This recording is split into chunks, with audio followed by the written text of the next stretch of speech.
और देश हित में अब बात करते हैं रूस के राष्ट्रपति व्लादिमीर पुतिन के उन 3 ऐलानों की, जिनका असर पूरी दुनिया के साथ साथ भारत पर भी पड़ेगा, क्योंकि रूस भारत का पुराना और सच्चा मित्र है। इसे यूक्रेन वॉर जोन में पुतिन की 3 चालें या फिर पुतिन की 3 पत्ती भी कहा जा रहा है। यूक्रेन वॉर को निर्णायक मोड़ पर लाकर खत्म करने के लिए अब पुतिन लुहांस्क और दोनेत्स्क समेत यूक्रेन के 4 क्षेत्रों में जनमत संग्रह की चाल चल रहे हैं। इन इलाकों में विरोधी गुटों ने जनमत संग्रह का ऐलान भी कर दिया है। यूक्रेन और अमेरिका की तरफ से किसी संभावित प्रतिरोध के खिलाफ अपनी तैयारी को मजबूत करने के लिए पुतिन ने 3 लाख रिजर्व सैनिकों को भी बुला लिया है। और आखिर में पुतिन ने सबसे बड़ा दांव खेलते हुए रूस की संप्रभुता पर खतरे की स्थिति में इशारों में ही परमाणु हमले की धमकी भी दे दी है।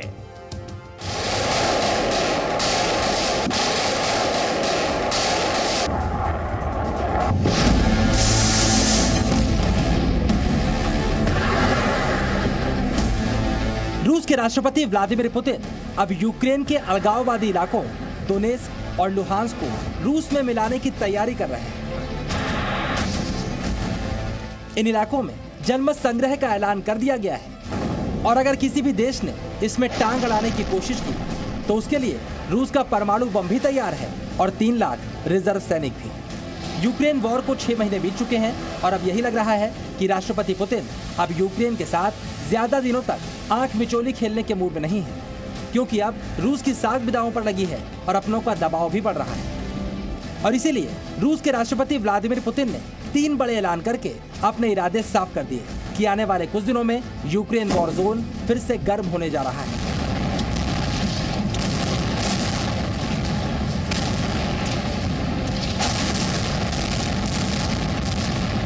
लेकिन पुतिन का जो ऐलान दुनिया को सबसे ज्यादा भयभीत करने वाला है वो परमाणु हथियारों के इस्तेमाल से जुड़ा है। पुतिन ने अपने दुश्मनों को एक बार फिर से याद दिलाया है कि उनके हथियारों के जखीरे में दुनिया के सबसे विनाशकारी हथियार मौजूद हैं, जिनका वो समय समय पर प्रदर्शन भी करते रहते हैं, जिनका निशाना रूस का हर दुश्मन है।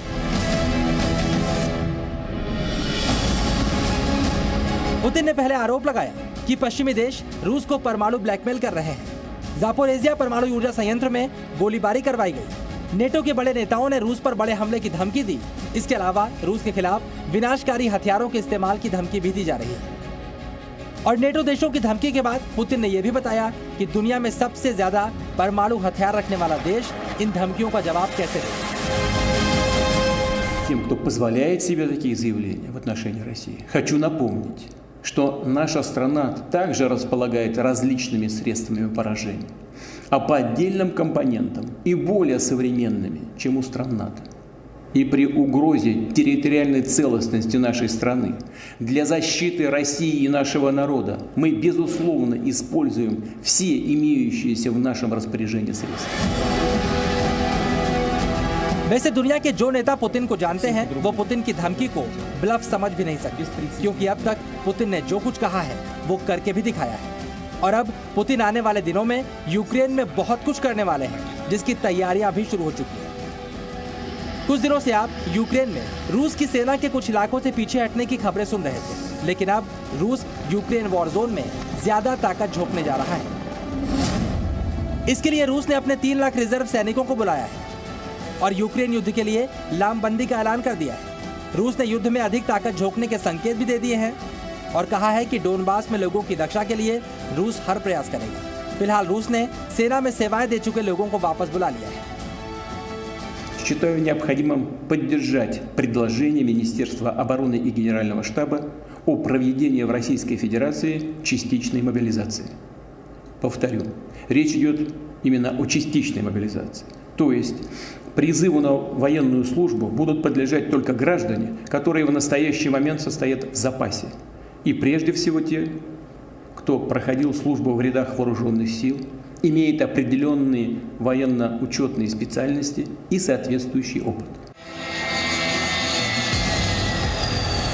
इसके अलावा रूस की एयरफोर्स के 600 से ज्यादा लड़ाकू विमान भी यूक्रेन के नजदीक तैनात कर दिए गए हैं, जो एक इशारा मिलते ही यूक्रेन पर बड़ा हमला करने को पूरी तरह से तैयार है।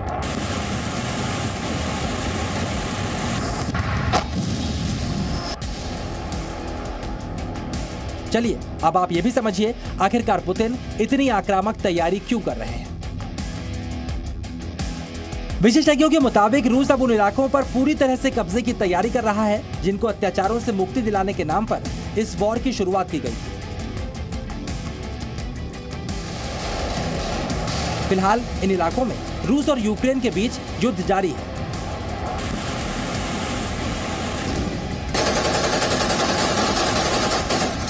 और अब इन इलाकों में मौजूद रूस समर्थित विद्रोही गुटों ने रूस में पूरी तरह शामिल होने के लिए जनमत संग्रह का ऐलान कर दिया है। जिन इलाकों में जनमत संग्रह का ऐलान किया गया है उसमें दोनेत्स्क, लुहांस्क, खेरसोन और जापोरिज्जिया क्षेत्र शामिल है। शुक्रवार से इन इलाकों में जनमत संग्रह शुरू भी हो जाएगा और इसका नतीजा रूस के पक्ष में आने पर, जिसकी उम्मीद ज्यादा है, रूस की सेनाएं यहां पर जम जाएंगी और यहां पर हमले का ठीक वैसे ही जवाब देंगी जैसा रूस की जमीन पर हमले के खिलाफ दिया जाता है।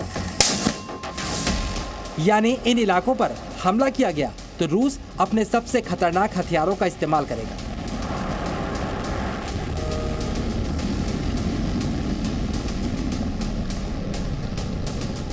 प्रेसिडेंट पुतिन ने जो अपने भाषण में कहा है कि 3 लाख रिजर्विस्ट सैनिकों का पार्शियल मोबिलाइजेशन करने वाले हैं, यह एक संकेत है कि वह यूक्रेन के साथ अपने जो कॉन्फ्लिक्ट में पीछे नहीं हटने वाले हैं। और जो वेस्ट से एक नैरेटिव आ रहा है कि रशिया को शायद कुछ सेटबैक हुआ है अभी अपने यूक्रेन के साथ कॉन्फ्लिक्ट में, तो यह भी उसके एक उत्तर की तरह देखा जाना चाहिए। और इसीलिए रूस को अपनी सेना के रिजर्व सैनिकों को बुलाना पड़ा। पुतिन को परमाणु धमकी देनी पड़ी क्योंकि इस जनमत संग्रह को यूक्रेन के साथ साथ अमेरिका भी खारिज कर रहा है। अमेरिका ने रूस की लामबंदी और जनमत संग्रह को यूक्रेन में जंग में मिल रही सफलता के बाद बौखलाकर उठाया गया कदम बताया है। We reject Russia's actions unequivocally, and we will continue to work with our allies and partners to impose costs on Russia and to provide historic support for Ukraine. यानी अमेरिका रूस के लुहांस्क और दोनेत्स्क पर कब्जे के बावजूद Ukraine को हथियारों का सपोर्ट जारी रखेगा। अमेरिका यूक्रेन को कुछ घातक हथियार भी दे सकता है। ऐसे में रूस जो उन हथियारों की आपूर्ति पर भी भड़का हुआ है, यूक्रेन के साथ साथ नेटो देशों को भी निशाना बना सकता है और यूक्रेन की वॉर वर्ल्ड वॉर में तब्दील हो सकती है। ब्यूरो रिपोर्ट, ज़ी मीडिया। और देश हित में अब आपको तानाशाह की नींद उड़ाने वाला शक्ति प्रदर्शन दिखाते हैं। साउथ कोरिया की सेना ने उत्तर कोरिया की सीमा के पास अपनी मिलिट्री ताकत का प्रदर्शन किया है। लड़ाकू हेलीकॉप्टर, टैंक, रॉकेट लॉन्चर्स और बख्तरबंद गाड़ियों ने जबरदस्त तरीके से हमला किया। इस युद्धाभ्यास को साउथ कोरिया में होने वाले डिफेंस एक्सपो का हिस्सा बताया जा रहा है, जिसकी शुरुआत आज से हुई है। साउथ कोरिया के शक्ति प्रदर्शन का यह वीडियो आप भी देखिए।